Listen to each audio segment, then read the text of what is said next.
Sampai saya kena ngecam kau pasal sandwich saya buat sikit. Ada orang cakap kat saya, "Omok, dia ni duk kata kat hang, dia ni duk kata kat hang, dia ni main kata kat hang."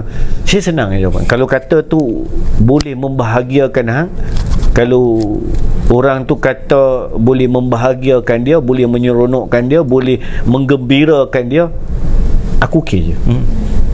Aku tak ada masalah. Ni orang dalam industri juga, dalam pelawak. Saya pernah kena dalam industri pasal kes sandwich.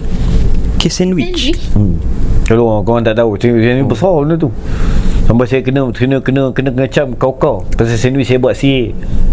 Oh. Ya. Dan kawan-kawan juga.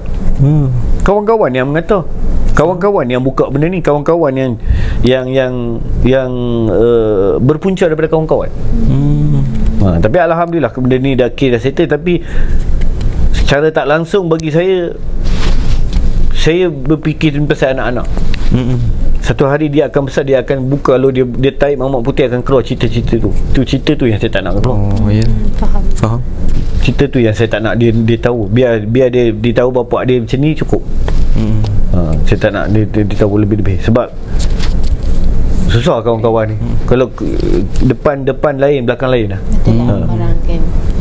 So bagi saya pergi kerja, balik dah habis kerja, okey dah. Hai bye bye, assalamualaikum, baik. Itu je.